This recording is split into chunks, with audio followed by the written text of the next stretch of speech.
औज़ुबिल्लाहिमिनश्शैतानिर्रजीम बिस्मिल्लाहिर्रहमानिर्रहीम। अस्सलाम वालेकुम नाज़रीन मोहतरम, उम्मीद करता हूँ कि आप तमाम बख़ैर व आफ़ियत हैं। आज अपने ऐवान से जिस शख्सियत के साथ आपकी मुलाकात करवाने के लिए हाज़िर हुआ हूँ, मसूद चौधरी शेर जहान चिश्ती साहब इनका नाम है और ये मशहूर हैं, मारूफ़ हैं, आलिम दीन हैं। और मशहूर मारूफ़ ये इस वजह से हैं कि इन्होंने बहुत से उलमाए कराम का जो तकरीरी काम है, यानी मैं अगर आसान अल्फाज में आपको समझाता चलूँ तो जो तकरीर होती है उसको किताबी शक्ल में देने के बाद उसमें जो हवाला जात हैं, उसके अंदर जो रिसर्च वर्क है, उसके अंदर दीगर चीज़ें जो है उनको सामने लेके आए हैं किताबी शक्ल के अंदर। और इनका जो काम है वो इल्मी हलकों के अंदर बहुत ज़्यादा ना सिर्फ माना जाता है बल्कि उससे बहुत ज़्यादा इस्तेफ़ादा भी किया जाता है। तो कुछ बात करते हैं शेर जहान चिश्ती साहब से और इनसे पूछते हैं कि इनका काम किस तरह का है और कैसे ये आगे उसको लेके चल रहे हैं। जी, तो शेर जहान चिश्ती साहब, सबसे पहले तो मैं आपका शुक्रगुज़ार हूँ कि आपने अपने कीमती वक्त में से हमें कुछ वक्त दिया। अस्सलाम वालेकुम रहमतुल्लाह वबरकातुहू। वालेकुम अस्सलाम वरहमतुल्लाहि वबरकातुहू। ये मेरे हाथ में किताब नाज़रीन मोहतरम सफ़ीर इश्क़ मुस्तफ़ा सल्लल्लाहु अलैहि वसल्लम, ये भी अल्लामा ख़ादिम हुसैन रिज़वी साहब की तकारीर पर ही मुश्तमिल एक किताब मेरे हाथ में मौजूद भी है। और इसके अलावा आपके दीगर काम भी अल्लामा साहब की तकारीर से मुताल्लिक़ भी है। तो मेरा जो सबसे पहला सवाल है वो अपने सामीन के लिए है कि ये तखरीज क्या होती है और इसको किस तरह से किया जाता है, और ये तकरीरी जो तकारीर हैं उलमाए कराम की, उनको कैसे आपके जहन में आया कि जो है वो उसको किताबी शक्ल उसको दी जाए। बिस्मिल्लाहिर्रहमानिर्रहीम। क़िबला अमीरुल मुजाहिदीन अल्लामा ख़ादिम हुसैन रिज़वी नव्वरल्लाहु मरक़दहू, आपके साथ मैं तकरीबन कोई 1-2 महीने इस वजह से रहा हूँ कि देखूँ कि आपका ताल्लुक़ जो है वो दीन के साथ किस दर्जे का है। तो बिल आखिर मैं बड़े बड़े लोगों के साथ रहा हूँ। जब मैंने आपको देखा तो मैंने ये यकीन कर लिया कि इस हस्ती जैसा कोई बंदा और दीन के साथ मैंने अपनी ज़िंदगी में जो है कि वो मुखलिस नहीं देखा है। तो मेरे जहन में ये ख़्याल आया कि इस हस्ती का जो इल्मी सरमाया है इसको जमा किया जाए और लोगों के सामने रखा जाए। तो अल्हम्दुलिल्लाह हमने ये 2018 के अंदर आपके ख़िताबात को जो है कि वो तारीरी शक्ल में जमा किया। तो पहली जिल्द जैसे ही मैंने जमा की तो आपकी बरगाह में हाज़िर हुए तो आपने उसको बड़ा पसंद किया और फरमाने लगे कि मैंने ख़िताबत की दुनिया में ऐसी किताब जो है कि वो नहीं देखी है। लेकिन चूँकि ये ज़िंदगी के अंदर तो एक राज ही था, तो आपने हर हवाले से बड़ी मोहब्बतों का इज़हार किया। आपने ख़ुद जो है कि इमामा शरीफ वो जो सर पे पहने हुआ था वो उतार दिया और इतने आप उससे खुश हुई है कि आपने उसके बाद अपनी जो है कि वो जैकेट जो है वो भी उतार दी। तो आपने फरमाया कि इसी तरीके से आपने ये काम जो है कि वो आगे भी करना है। तो इसके अंदर आपने पूछा है तखरीज के हवाले से। जी जी। ये तखरीज का जो मरहला है ये इंतहाई मुश्किल काम है, चूँकि ये सफ़हात वगैरह किताबों के चेक करना और फिर कोई चीज़ बसा औक़ात न मिले फिर किताबों के अंदर उसे चेक करना, हर हवाले से ये इंतहाई मुश्किल तरीन काम है। बाकी कोई मुश्किल काम नहीं है, लेकिन तखरीज का काम सबसे ज़्यादा मुश्किल है। तो आपने फरमाया कि मैंने आपने जो किताब तरतीब दी है शुरू से लेकर आखिर तक मैंने सारी लफ्ज़ ब लफ्ज़ पढ़ी है। तो मैंने अर्ज़ किया हुज़ूर आजकल तो लोग कुरान भी नहीं पढ़ते हैं, तो आपने ये सारी किताब पढ़ी है। तो आपने फरमाया मैंने ये सारी किताब भी पढ़ी है। इस वजह से फिर आप इतने खुश हुई है कि यहाँ तक कि आपने 50,000 रुपये मुझे निकाल के पेश किया। तो मैंने कहा हुज़ूर आप माजूरी की हालत में दीन का काम कर रहे हैं, मैं ये लेने के लिए तैयार नहीं हूँ, मैं आपको दूँगा। लेकिन आपकी आंखों से आंसू आ गए मोहब्बत के। आपने फरमाया कि नहीं, ये आप ज़रूर जो है कि वो रख लें। तो मैंने बरकत के तौर पर जो है कि वो रख लिए, यानी मैंने अपनी ज़िंदगी में इस हस्ती से ज़्यादा जो है कि दीन के साथ वफा करने वाला और ऐसा सखी बंदा मैंने अपनी ज़िंदगी में नहीं देखा है। अच्छा चिश्ती साहब, यहाँ पर एक और सवाल भी है जो पैदा होता है कि बाबा जी की जो तकारीर थी वो ज़्यादातर पंजाबी ज़बान में थी, गुफ्तगू भी पंजाबी थी, बहुत से अशार हैं जो पंजाबी में आपने बयान किए, बहुत सी बातें हैं जो पंजाबी में की, लेकिन जो किताब है, जो किताबी शक्ल है, उसको उर्दू में बयानिया अंदाज में आपने जो है वो उसको तहरीर किया। तो ये कैसे किया और ये कितनी मुश्किलात इसमें आई होंगी, और जो लोग इस काम को समझते हैं, यानी मतलब जो लोग आगे ये काम करना चाहते हैं, यानी उर्दू में कुतब लिख रहे हैं और उनको पंजाबी कलाम, जिस तरह पीर वारिस शाह साहब का कलाम है, दीगर बहुत सारे जो बुजुर्गान इश्क व मस्ती है उनका जो कलाम है, वो सारे का सारा, जिस तरह पीर बुल्ले शाह साहब का कलाम है, दीगर लोगों का कलाम है, तो वो किस तरह इसको फॉलो कर सकते हैं? जी, यही बात केवल अमीरुल मुजाहिदीन रहमा ने इरशाद फरमाया कि ये आपने बड़ी मेहनत की है कि मेरे पंजाबी के अंदर बयानात थे, फिर आपने उर्दू कालिब के अंदर उनको ढाला है, फिर आपने तखरीज की है, तो ये बड़ा मुश्किल काम है। तो मैंने अर्ज़ किया हज़ूर, बस आपकी मोहब्बत की वजह से मुश्किल आसान हो जाती है। तो अमूमी तौर पर ऐसा होता है कि अब देखें मुख्तलिफ़ किस्म की जमातें इन कामों के लिए मौजूद हैं। मसलन लाहौर के अंदर कुछ इदारे हैं, किसी हज़रत साहब की किताबें छाप रहे हैं तो उसके लिए तखरीज के लिए अलग होते हैं, कंपोजिंग के लिए अलग होते हैं, प्रूफ रीडिंग के लिए अलग लोग होते हैं। लेकिन अल्हम्दुलिल्लाह ये बाबा जी अलैहि रहमा का फैज़ है कि तनहा मैंने, चूँकि पंजाबी बाबा जी अलैहि रहमा का और मेरा इलाका जो है वो एक ही बनता है, तो इस वजह से मुझे मुश्किल और दिक्कत पेश नहीं आई है कि मैंने पंजाबी के हवाले से उसको उर्दू में आसानी से ढाल लिया है। तो इस वजह से मेरे लिए ये आसानी हुई है, वरना अब आप जानते हैं कि पंजाबी को उर्दू के अंदर जो है ना वो ढालना मुश्किल काम है, तो इसलिए मेरे लिए ये आसानी थी, इस वजह से मैंने इसको उर्दू के अंदर जो है ना वो ढाल लिया है। किन चीज़ों का ख्याल रखना चाहिए जब ये काम आप कर रहे हो? जी, उसके अंदर जो है कि सारी चीज़ों का ख्याल रखना चाहिए। बसा औक़ात कुछ चीज़ ऐसी होती है, मसलन अब बाबा जी अलैहि रहमा के ज़हन में ये तो नहीं था ना कि मेरी बातें जो है ना कि वो तारीर के अंदर लाई जाएंगी। तो उस हवाले से ये है कि इंसान कोई चीज़ उसके अंदर मसलन पंजाबी से छोड़ दें, आप उर्दू से जिस वक्त अरबी से उर्दू में आप डालेंगे तो उस वक़्त भी अल्फाज के अंदर बहुत सारा फ़र्क आ जाता है।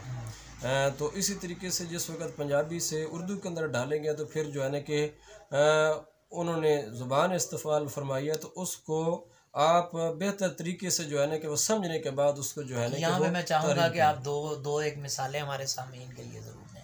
जी, मसलन उसकी मिसाल ये है कि अब बाज़ लफ्ज़ है एक इलाके के अंदर वो अच्छा नहीं समझा जाता है, लेकिन वही लफ्ज़ है एक इलाके के अंदर अच्छा समझा जाता है।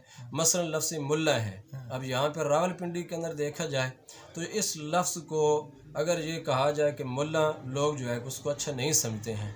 लेकिन आप इधर अफ़गानिस्तान की तरफ चले जाएँ तो वहाँ पर मुल्ला उमर के हवाले से लोग इस लफ्ज़ पे जो है ना कि वो फ़ख्र करते हैं। तो इसी तरीके से आपने पंजाबी के अंदर कोई लफ्ज़ इरशाद फरमाया है तो गैर ने उसको जो है ना वो गलत समझ लिया, लेकिन हकीकत में जो है कि वो लफ्ज़ सही था। तो इसलिए ये अपने इलाके की जो है ना कि अंदाज़ का अपना अपना होता है। तो यही वजह है कि चूँकि हमारे इलाके का पंजाबी और ये उसका अंदाज़ की वजह से कुछ लोग कहते हैं ये बातें सख्त करते हैं, हालांकि ये बातें सख्त नहीं थीं। और जो शख्स आपकी ज़ात से मिला है और आपके पास चंद लम्हों के लिए बैठा है वो कट तो सकता है, लेकिन आपके साथ वो ताल्लुक़ तोड़ने के लिए तैयार नहीं है। तो अभी सफ़ीर इश्क़ मुस्तफ़ा सल्लल्लाहु अलैहि वसल्लम ये किताब मेरे हाथ में मौजूद भी है, और इसके अलावा जो है वो खुतबात अमीरुल मुजाहिदीन के नाम से 4 जिल्दें मेरा ख्याल है छप चुकी हैं, अगर मैं गलत नहीं हूँ तो। जी जी, बाबा जी अलैहि रहमा की खुतबात के हवाले से जो हैं वो 4 जिल्दें मौजूद हैं। ये जो आपके हाथ में सफ़ीर इश्क़ मुस्तफ़ा जी जी सल्लल्लाहु अलैहि वसल्लम, इसके अंदर आपके जो इंटरव्यू मुख्तलिफ़ चैनल्स पर आपने दिए हैं वो मौजूद हैं, और इसके अलावा आपकी सवाने यानी सीरत के हवाले से इसके अंदर जो है कि बहुत कुछ मौजूद है। और जो 4 जिल्दें उनके अंदर आपके जो सिर्फ़ खिताबात थे वही मौजूद हैं, और इंशाअल्लाह उसके बाद मज़ीद आगे 5वीं जिल्द पे काम आहिस्ता आहिस्ता जारी है। लेकिन चूँकि वो ये अमेरिका के आलाकारों ने वो आपके बयानात वगैरह वो नेट से डिलीट कर देते हैं। तो ये अल्हम्दुलिल्लाह एक बड़ी अच्छी चीज़ हमें हमारे हाथों में मौजूद है कि चूँकि अब 4 जिल्दें हैं, वो आप नेट पे जो भी बयान सुनते हैं वो दूसरे दिन गायब हो जाता है। लेकिन ये एक तारीरी सरमाया हर शख्स के पास मौजूद है और आने वाली नस्लें जो है कि पढ़ कर इसको अपने दिलों में इश्क़ मुस्तफ़ा सल्लल्लाहु अलैहि वसल्लम जो है कि वो रोशन करती रहेंगी। और फिर केवल अमीरुल मुजाहिदीन रहमा की ज़ात ऐसी है कि आप तकरीर तो करते थे नामूस रसालत के हवाले से, लेकिन बंदे का दिल चाहता था कि मैं नमाज भी पढ़ूं, बंदे का दिल चाहता था कि मैं सच भी बोलूं, बंदे का जी चाहता था कि मैं जुमला मुनकरात और जो गलत काम है उनसे बाज आ जाऊं। उसकी ज़िंदा मिसाल मैं ये बतौर तारीज़ के अर्ज़ कर रहा हूँ। मेरे छोटे बच्चा एक जो है कि उसने हिफ़्ज़ कर लिया, किताबें पढ़ रहा है, वो बाबा जी अल्लाह रहमत की बड़ी मोहब्बत से तकरीरें सुनते हैं। लेकिन अब अल्लाह का करम है कि बाबा जी का फैज़ है कि उन बच्चों की वजह से वो बच्चा हर रोज़ तहज्जुद के अंदर जो है ना आधा पारा कुरान मजीद सुनाता है और छोटा मेरा दूसरा बच्चा है वो सुनता है। तो ये अल्हम्दुलिल्लाह मेरे घर के अंदर जो है ये मामला है। मैं अक्सर कहता हूँ कि कम अज़ कम इतना हो सके कि हम लोगों के मुंह नहीं बंद कर सकते हैं, लेकिन कम अज़ कम इतना हो कि हमारे बच्चे भी कहें, हमारी बीवी भी कहे, यार मेरे बाप ने और मेरे बीवी कहे शोहर ने अल्लाह रसूल के साथ दो नंबरी नहीं की है। बाबा जी अल्लाह रहमत जी अक्सर फरमाया करते थे, अल्हम्दुलिल्लाह औलाद तो औलाद रही, लेकिन अपनों के साथ गैर भी कह रहे हैं कि सब कुछ हो सकता है, लेकिन ये हस्ती दीन के साथ दो नंबरी नहीं कर सकती है। और उसकी ज़िंदा दलील ये है कि बाबा जी अल्लाह रहमत जब दुनिया से गए, अपने भी रो रहे थे और गैर भी रो रहे थे। अपने भी रो रहे थे और गैर भी रो रहे थे जी। यहाँ पर यह भी पूछना चाहूँगा आपसे कि इस वक्त आप किस नौइयत के काम जो हैं वो कर रहे हैं, रिसर्च वर्क अभी भी जारी है? जी, आगे इंशाल्लाह मेरा इरादा है कि जो बाबा जी अलैहि रहमत ने जो अहादीस बयान की हैं, उनकी फ़नी हैसियत पे बात की जाए और उनकी जो है ना कि वो मुख्तलिफ़ हवाले से जो है ना कि वो उनकी सेहत के हवाले से, जिस तरीके से आजकल एक शख्स ने ये एतराज़ किया कि आपने जो हदीसें ये बयान की हैं गुस्ताखान रसूल के हवाले से कि माज़अल्लाह वो जेली हैं, लेकिन मैंने उसमें से एक हदीस पाक की जो है वो ताक़ीक़ की है। ज़ुबैर अली ज़ई ने उसे ज़ईफ़ कहा है, लेकिन उसी हदीस पाक को नासिरुद्दीन अलबानी जो है वो सही कहता है। अरब के सारे उलमा जो हैं उसको सही कहते हैं। और फिर देखना ये है कि ये जिस रावी पर जरा की गई है उससे पहले ये हदीस पाक तो किताबें में मौजूद है, अभी रावी पैदा ही नहीं हुआ है, तो जिस रावी के अंदर ज़ौफ़ का ख़दशा ज़ाहिर किया जा रहा है तो फिर लिहाजा ये रवायत ज़ईफ़ कैसे हो गई है। मसलन एक जो है कि 7-8 वस्तु से हदीस हम तक पहुंची है, तो आगे छठे या 7वें नंबर पर रावी पर जरह की गई है, लेकिन वही हदीस पाक मुस्नद इमाम आज़म के अंदर मौजूद है 1 या 2 वास्तों के साथ। तो अब साफ ज़रा उस हदीस के अंदर ज़ौफ़ का ख़दशा ख़त्म हो गया, क्योंकि इमाम आज़म अबू हनीफ़ा ने बराह रास्त नबी पाक सल्लल्लाहु अलैहि वसल्लम आके सहाबा से सुनी है, तो लिहाजा वो हदीस जो है कि ज़ईफ़ हो नहीं सकती है। तो इस तरीके से आगे मेरा इरादा है कि इस हवाले से उसका नाम रखा जाए मलफूज़ात अमीरुल मुजाहिदीन रहमतुल्लाह अलैह, और हदीस की जो है ना कि वो फ़नी हैसियत उस पर जो है कि वो मुकम्मल बात की जाए। आपको रिसर्च वर्क मैं देख रहा हूँ, बड़ा सादा सा कमरा है, छोटा सा कमरा है और उसके अंदर बहुत सारी हमने कुछ नाज़रीन मोहतरम जगह बनाई है ये इंटरव्यू के लिए। और शेर जहां चिश्ती साहब का काम जो है वो माशाल्लाह मेरे सामने है और काम जारी भी है, खुद मेहनत कर रहे हैं। एक जगह के ऊपर मैं पढ़ रहा था तो वहाँ पर आपकी जो है बेगम साहिबा, उनका भी नाम मौजूद है कि वो भी रिसर्च में बड़ी आपकी मदद भी करती हैं और जो है वो काम भी करती हैं। आपने एक जगह पे लिखा हुआ था, शुक्रिया अदा किया था। तो ये मुश्किलात तो काफ़ी आती होंगी इस काम को करने में कि ज़ाहिर है ये मतलब ये बराए फ़रोख्त वाला काम नहीं है। जिस तरह हम किताबें जो है वो कीमतन फ़रोख्तन होता है, मतलब लोगों का होता है कि किताब बेचनी है तो उससे प्रॉफिट होगा, कमाई होगी। तो ये इसमें तो कोई ऐसा मतलब अंसर शामिल नहीं होता पैसे वाला, मतलब कमाई वाला। और इसको करने में फिर मुश्किलात भी बहुत सारी दरपेश आती हैं। रिसर्च वर्क करने में आपको ज़ाहिर है मुख्तलिफ़ किताबों तक रसाई भी चाहिए होती होगी, दीगर चीज़ें भी बहुत सारी चाहिए। तो ये कैसे करते हैं नौजवानों को समझाने के लिए और दीगर लोगों को समझाने के लिए, आम पब्लिक को समझाने के लिए कि ये आप किस तरह से करते हैं? जी, तखरीज का जो सिलसिला है वो इस तरह है कि मेरे पास काफ़ी अल्हम्दुलिल्लाह किताबें हैं, उनसे चेक कर लेते हैं। और उसके अलावा जो है कि ये नेट पे शामिला या दीगर जो मौलात है गूगल के अंदर आप जो है ना कि वो लिखेंगे तो अल्हम्दुलिल्लाह ये किताबें सारी वहाँ से मिल जाती हैं। और अगर कोई ऐसी बात नहीं मिलती है तो मैं कोशिश करता हूँ कि किसी साथी के पास लाइब्रेरी जिनके पास वसी होती है, हर तरह की किताबें मौजूद हैं, उनसे मैं जाकर रब्ता करता हूँ और उस किताब में से वो चीज़ देखता हूँ तो अल्हम्दुलिल्लाह वो जो है कि वो मिल जाती है। लेकिन आज अल्हम्दुलिल्लाह ये काफ़ी जो है ना कि सहूलत हो गई है, शामिला या दीगर जो है मामलात आसानी से आपको जो है ना कि वो मिल जाते हैं। लेकिन अल्हम्दुलिल्लाह ये क़िबला बाबा जी अलैहि रहमत का फ़ैज़ है कि मैंने आपके ख़िताबात जब जमा किए हैं तो मुझे कोई ज़्यादा जो है कितनी मुश्किल और परेशानी पेश नहीं आई है। अल्लाह का करना है कि वो मुझे चीज़ें आसानी से मिल जाती हैं। मैंने देखा आपकी लाइब्रेरी में आपने अल्लामा साक़िब रज़ा मुस्तफ़ाई साहब की भी जो है वो जो तकारीर हैं उनको किताबी शक्ल दी, जो है उनकी भी किताबी शक्ल मौजूद है। तो अभी मज़ीद इस डायरेक्शन में भी काम जारी है या ये काम रुक चुका जी, है? बेसिकली मैं वो जो काम है साकिब साहब का या जो है ना कि अजमल रज़ा कादरी साहब का, वो ख़ुद मुझे कंपोज़ करके उनके शागिर्द वगैरह जो चाहने वाले जो है ना कि वो भेज देते हैं अच्छा, MS वर्ड के अंदर। ठीक है। उस पे मेरा काम होता है सिर्फ तखरीज का। हाँ, हाँ। लेकिन अभी अल्हम्दुलिल्लाह इसके अंदर भी साहब ज़रा एक सेहत का जो है ना कि वो भी साथ नहीं दे रही है। बाबा जी अलैहि रहमत की पहली और दूसरी जिल्द जो है वो मैंने सारी कंपोजिंग भी ख़ुद की है और सारे मामलात ख़ुद किए हैं। ठीक। और दूसरा जो है कि वो अल्हम्दुलिल्लाह घर वाले ताउन कर लेते हैं या कुछ साथी हैं उनसे करवा लेते हैं। तो जो इबारात वगैरह का काम होता है वो मैं ख़ुद जो है ना कि सरसरी चेक कर लेता हूँ, तो इस हवाले से वो काम अल्हम्दुलिल्लाह हो जाता है। तो बाकी जो सिलसिला वो तखरीज के लिए वो कहते हैं जी कि आपकी तखरीज अच्छी होती है, तो मैं उन्हें यही कहता हूँ कि ये तखरीज वाला काम ही तो मुश्किल काम है। लेकिन वो चूँकि भेज देते हैं तो ज़्यादातर मेरी ख्वाहिश यही है कि अब क़िबला अमीरुल मुजाहिदीन अलैहि रहमत का जो है कि काम उसी को ही ज़्यादा आगे बढ़ाया जाए। बाकी अब चूँकि एक सेहत भी वो साथ नहीं देती है और मज़ीद ज़्यादा लिखने का जो है कि वो हौसले भी नहीं है, बैठ बैठ के काफ़ी तकलीफ़ होती है।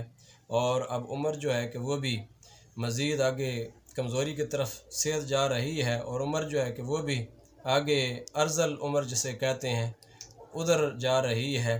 तो अल्लाह ताला की बरगाह में दुआ है कि क़िबला अमीरुल मुजाहिदीन के सदक़े और आप जैसे नेक लोगों के सदक़े हमें जो है कि वो सेहत व आफ़ियत नसीब फरमाए।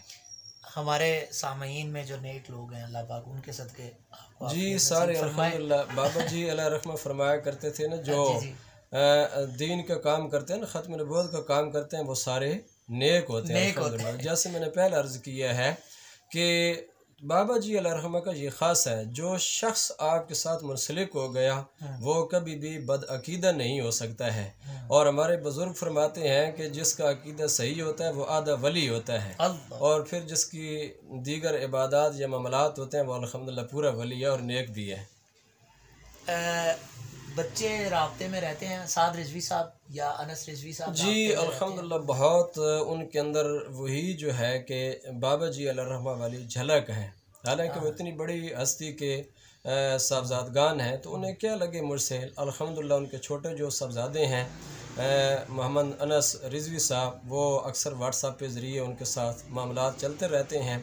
और साथ साथ उनके साथ भी पहले फ़ोन पे बात होती थी, व्हाट्सएप पे भी गुफ्तगू वगैरह होती थी। लेकिन अब चूँकि मेरा जो जैज़ का नंबर था उस पर व्हाट्सएप था तो वो व्हाट्सएप भी ख़त्म हो गया और फ़ेसबुक वगैरह सारे जो है ना कि ये ख़त्म हो गई। तो अब वो लिहाजा उस पर जो है कि नंबर पे रब्ता नहीं हो सकता है। तो मेरे पास उनका वही नंबर था और उनके पास जो है ना कि वही जैज़ वाले था। तो अब एक और नंबर है मेरे पास यू का, तो उसके ऊपर जो है ना कि वो छोटे जो साहबजादे हैं उनके साथ सिलसिला चलता रहता है। मैंने बिल्कुल आपकी औलाद को भी सेम बाबा जी अलैहिर्रहमा के नक्श कदम पे चलते हुए देखा है, और वही जुर्रत व बहादुरी जो है कि उनके अंदर पाई जाती है। क्यों पाई जाती है कि बाबा जी अलैहिर्रहमा खुद फरमाया करते थे कि मेरे बच्चे मुझसे भी ज़्यादा दिलेर हैं। सही। सवाल तो मेरे बहुत सारे हैं कि एक तो ये हमारे सामीन को बता दें कि कहाँ से ये कुतुब मिल सकती हैं आसानी से अगर उन्हें चाहिए हो तो। जी कुतुब यहाँ रावलपिंडी में अहमद बुक से मिल सकती हैं, इस्लामिक बुक से मिल सकती हैं, और लाहौर के अंदर निशान मंजिल पब्लिकेशन है वहाँ से मिल सकती हैं। उसके अलावा बाबा जी अलैहिर्रहमा के मज़ार शरीफ के यानी मस्जिद के साथ जो है वहाँ पर दुकान वहाँ से मिल सकती हैं। इसी तरीके से कराची के अंदर जो है ना कि वो मिल सकती हैं, मुख्तलिफ़ मकामात से ये किताबें मिल सकती हैं। और ऑनलाइन भी डाउनलोड करके पढ़ सकते हैं लोग PDF वगैरह में? जी ऑनलाइन का चूँकि जो सिलसिला है कि वो अभी तक इसका नहीं है।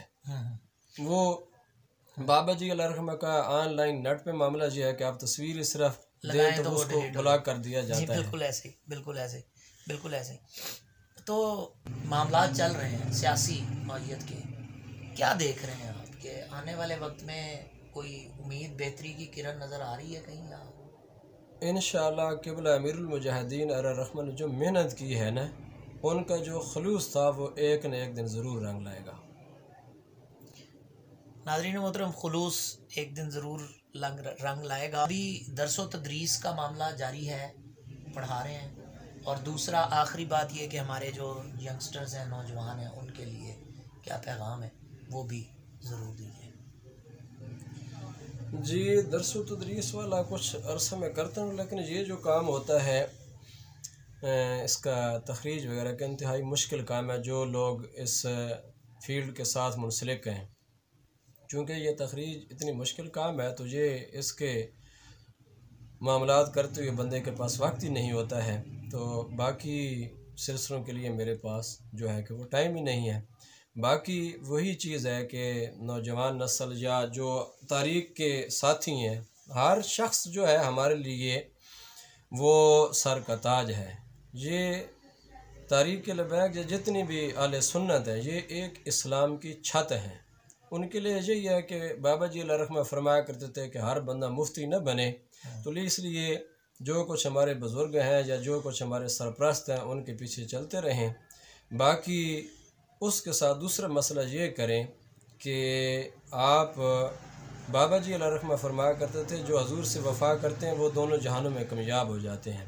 तो यानी एक तो ये है कि जिसकी अल्लाह रसूल के साथ मामलात अच्छे होते हैं उसकी माशरे के अंदर भी इज़्ज़त होती है, लोगों के दरमियान भी उसका मर्तबा और मकाम होता है। ज़िंदा मिसाल क़िबला अमीरुल मुजाहिदीन अलैहिर्रहमा की ज़ात गिरामी है। और जिस बंदे के अल्लाह रसूल के साथ मामलात ठीक नहीं होते हैं उसकी माशरे में भी कोई कदर नहीं होती है। आप देखें कि बाबा जी अलैहिर्रहमा हमें एक सीधे रास्ते पे चला गए हैं, हमने उस पर चलना है और उस पर अमल करना है। फ़ायदा उसका ये होगा कि ज़िंदा मिसाल है कि मैं अब बच्चों को अल्हम्दुलिल्लाह कभी जो है ना कि वो 4 बजे उठाता हूँ, लेकिन कभी कभी ऐसा होता है कि वो 4 बजे से पहले मुझसे भी पहले ख़ुद उठ जाते हैं। यानी रास्ता हमने दे दिया है तो इंशाअल्लाह वो ख़ुद ब खुद बच्चे जो है ना कि वो चलते रहेंगे। आज नहीं तो कल हम हर बंदा कोशिश करे, अपना अपना हिस्सा डाले। जब हिस्सा डालता रहेगा तो इंशाअल्लाह ज़रूर जो है कतरा कतरा मिल के दरिया बनता है। अल्लाह ताला इस तारीख़ को मज़ीद अरूज अता फ़रमाएगा। अगर हमने काम नहीं करना है तो वो बाबा जी अलैहिर्रहमा फरमाते थे ना कि अल्लाह ताला ने दीन का काम लेना और हदीस पाक के अंदर आता है वो फासिक से भी ले लेता है। तो ये दीन का काम इंशाअल्लाह चलता रहेगा।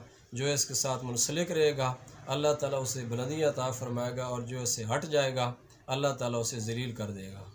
आखिरी सवाल करके इजाज़त चाहूँगा कि सफ़ीर इश्क़ मुस्तफ़ा सल्लल्लाहु अलैहि वसल्लम, ये नाम क्यों दिया इस किताब को? और ये क्या सफ़ीर इश्क़ मुस्तफ़ा सल्लल्लाहु अलैहि वसल्लम अगर आज के दौर के अंदर किसी को चलना बनना हो, और अब अल्लामा ख़ादिम हुसैन रिज़वी रहमतुल्लाह अलैह ने जो किरदार अदा कर दिया, सफ़ीर इश्क़ मुस्तफ़ा सल्लल्लाहु अलैहि वसल्लम सफ़ीर बनते हुए, और सफ़ीर ज़ाहिर है सफ़ारतकार और सफ़ारतकारी को जो लोग समझते हैं, और फिर इश्क़ मुस्तफ़ा सल्लल्लाहु अलैहि वसल्लम के वो मकाम हासिल करने की जस्तजू किसी ने अगर शुरू करनी हो देखने से, तो आपके ख्याल के अंदर वो कहाँ से शुरू करेगा?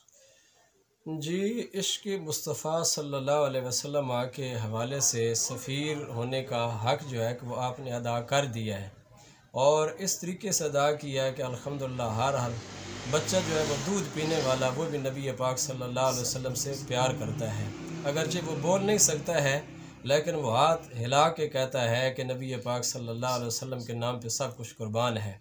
बस यही है कि हर शख्स कोशिश ये करे क़िबला अमीरुल मुजाहिदीन रहमा का एक आध बयान रोज़ाना जो है कि वो घर में ख़ुद सुने, बच्चों को सुनाए।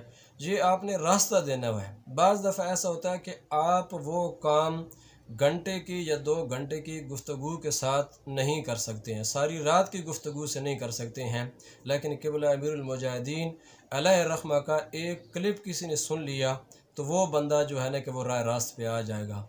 मसलन बड़ी खूबसूरत बात आपने इरशाद फरमाई। जिस वक़्त कुछ जो है ना कि लोगों ने कहा जनाब वाला देखें फैज़ाबाद के अंदर 8 लाशें देकर जो है ना कि वो आ गए हैं, तो उन्होंने क्या हासिल किया है। क़िबला अमीरुल मुजाहिदीन अलैहि रहमा ने तारीख़ी जुमला इरशाद फरमाया ख़त्म नबूवत के लिए जब तारीख़ चली थी तो 10,000 जानें हमने दी थी। बिल्कुल। फिर हमने क्या हासिल किया? इस्तीफ़ा तो नहीं हुआ। हमने इतना किया कि 8 जानें तो दी हैं, लेकिन हमने ज़ैद हामिद का इस्तीफ़ा लिया है, और लेने के बाद हम उठे हैं, हमने ये हासिल किया है। आप गुफ्तगू सुन रहे थे शेर जहां चिश्ती साहब की। नाज़रीन मोहतरम, आज की गुफ्तगू फ़िलहाल तक के लिए यहीं पर इख्तिताम करूँगा। दरख्वास्त आपसे ये ज़रूर करूँगा कि उलमा की कदर करें, उलमा इकराम से मोहब्बत करें, और इनकी ज़िंदगी में, इनकी हयात में इनके काम को ना सिर्फ़ एप्रीशिएट करें, ना सिर्फ़ इनकी तरवीज करें, ना सिर्फ़ इनके काम की पजीराई करें, बल्कि इनको मज़ीद भी काम करने का हौसला दें, ताकि ये हमेशा हमारे लिए काम करते हुए, हमारी आने वाली नस्लों के लिए काम करते हुए ज़िंदा व ताबिंदा और सेहतमंद रहें। इंसान अक्सर औक़ात बूढ़ा उस वक्त भी हो जाता है जब उसके काम की कदर को नहीं पहचाना जाता, और उसके काम की जो कदर है उसको दुरुस्त अंदाज में नहीं लिया जाता। इन्हीं अल्फाज के साथ मसूद चौधरी को इजाज़त दीजिए। अगले प्रोग्राम में कहीं और किसी और मेहमान के साथ ज़रूर हाज़िर होऊंगा। अस्सलामु अलैकुम व रहमतुल्लाहि व बरकातहू।